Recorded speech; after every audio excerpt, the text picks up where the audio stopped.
Good morning, all of you. We are doing chapter number 2, Measurements and Experimentation 2. And we have started the chapter last day.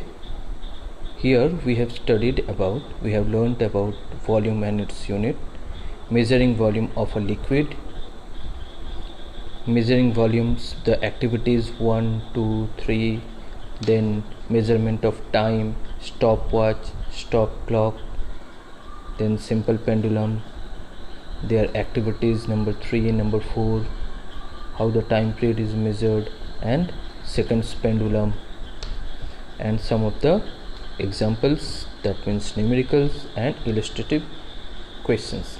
We have completed up to assignment number 1 and we have completed the assignment number 1.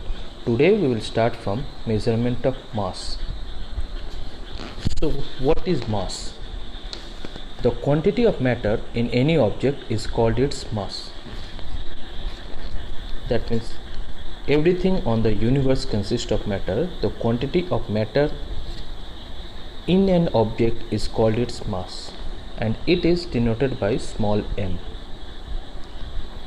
It is denoted by small m, and the SI unit of mass is kilogram. Okay, and it is measured with the help of a beam balance. It is measured with the help of a beam balance. Now we will move to a beam balance. What is a beam balance? A beam balance is a common balance and is an instrument which is used for measuring the mass of the body. A beam balance is used to measure the mass of a body. A physical balance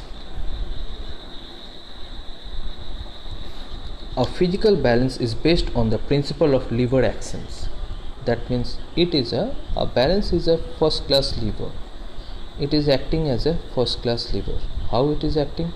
Because in the middle we get the fulcrum, and one side is a weight, that means effort, and another side is the weight.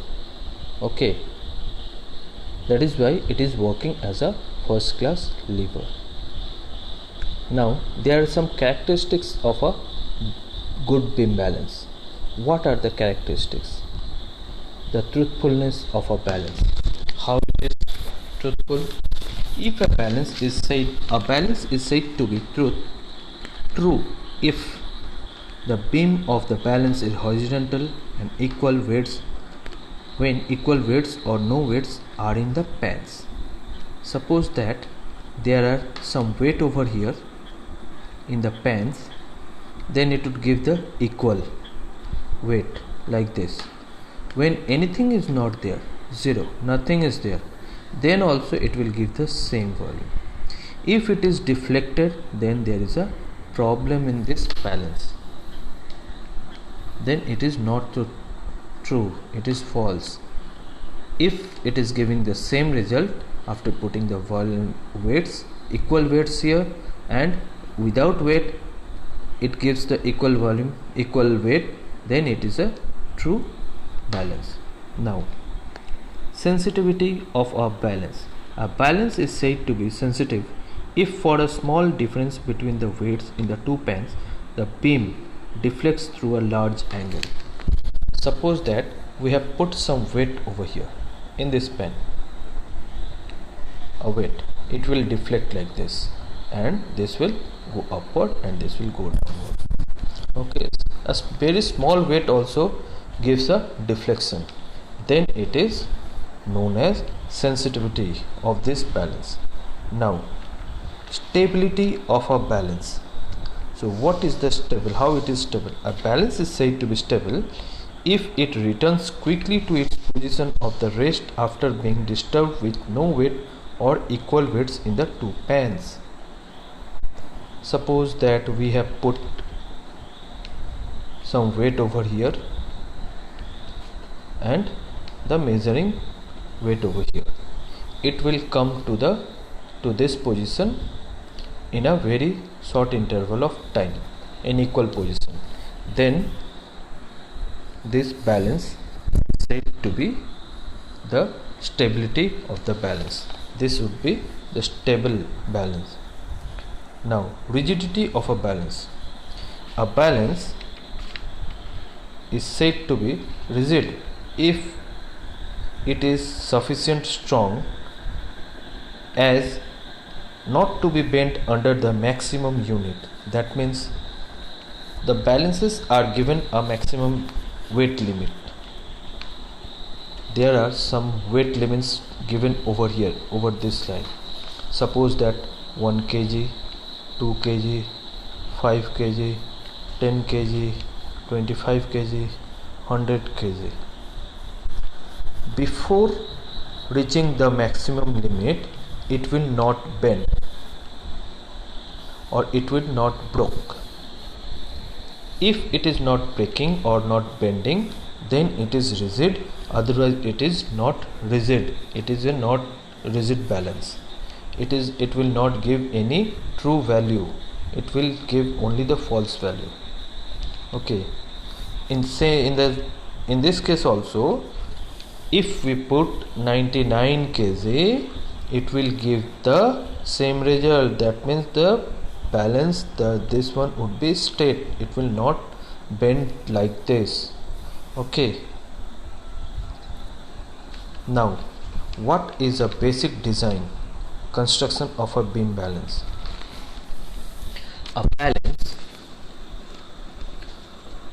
consists of following component parts such as beam, pillar, pointer, knob, pan holder, plumb line, adjustable nut and leveling screw.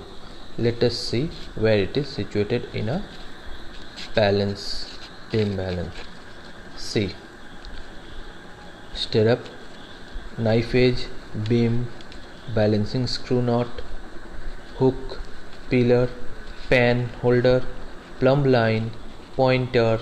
These are the pan, scale, adjustable knob and leveling knob. These are used to level this platform. These are the pans. This screw is adjustable for adjusting this knob, that pointer for adjusting this pointer. These are the hooks. This is the knife. That means it is a fulcrum of the balance. So it is working as a first class lever.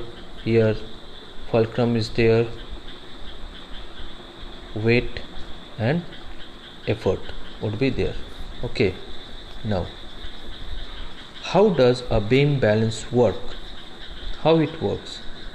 To use a beam balance, one should proceed as follows. So you have to proceed by following these rules. There are 4 rules to proceed for measuring a balance. Some important instructions for using a beam balance. So you have to read these instructions before using a balance. There are 9 instructions, 1, 2, 3, 4, 5, 6, 7, 8, 9. 9 instructions which are given before using a beam balance. Now, presentation of data in a tabular form. What is presentation of data? The process of arranging data in the form of tables and graphs is called the presentation of data. Suppose that I am taking a table like class, then 1, 2, 3, class 1, class 2, class 3. Now, number of students. Suppose in class 1 there are 35 students, in class 2 there are 40 students, in class 3 there are 36 students. So I have put the data in the table, in class 1 table, in class 2 table, in class 3 column. These are the data I put in a tabular form. Okay. Now, what is meant by presentation of data in the tabular form? Arranging the data in the form of table is called presentation of data in the tabular form, and it is denoted by the following 2 ways. headed columns and number rows, headed rows and number columns. Now, how are the data presented in headed columns and numbered columns? So you have to read these instructions for doing the tabular form. Time period of a simple pendulum as a function of its length. So these are the tables. We have to put it in the datas. We have to put in these tables. Okay. Now, how are the data presented in headed rows and number columns tables? How? A table with required number of columns and rows is drawn depending upon the requirement of the experiment. This is illustrated by making a table for the experimentations. So you have to make a table and put the data over there like this. Now, presentation of data in a graphical form. First, we have to understand what is a graphical form and how we will put our data. We have read this graphical relationship, a geometrical relationship between two quantities potential plotted in x and y axes. It is called geographical plot or simply as graph. So if we will put an axis, so this axis is known as y axis and this is known as x axis. This whole line from here till here x axis and from here till here it is y axis, and this one is origin O, this and this is a positive, this one is positive, this one is negative, and this one is also negative point. So we will put positive quantity over here, negative quantity on this table, negative quantity on this table, positive quantity on this line. So here positive, here negative, and here also negative. Objectives to measure the time period of a pendulum: drawing the axes, leveling the axes, and choosing the scale. So how to choose and how to level, and plotting the given data, then calculation for the graph. After that, these are known as plottings. This 0, this 0, these are known as plottings.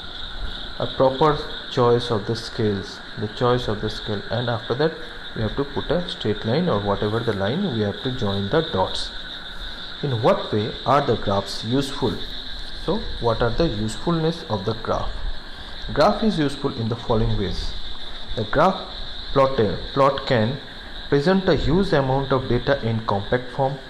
The graphical plot shows the geometric dependence of one quantity over the other, such as suppose this one is dependable upon this independent quantity, and this is the dependent quantity. Okay. A graph plot makes the comparison of different sets of the data. These are the sets of the data, and it gives a comparison, how it is compared, how it is moving upward or downward or level, whatever it is. A graph can be used to obtain the value of one quantity for a certain specific value of the others. Okay. It is used to obtain the value of one quantity for a certain specific value of the others. Now you have to do assignment number 2 at your home. This assignment you have to complete and show it in the next day. Complete this at your home so that we will move to the let us answer. The next day you have to complete this one till we have completed the assignment number 2. If you have any doubts, please write it. Next day we will start this answer. Let us answer some more questions. And today we have completed the chapter, and the homework is assignment number 2. Thank you. Have a nice day.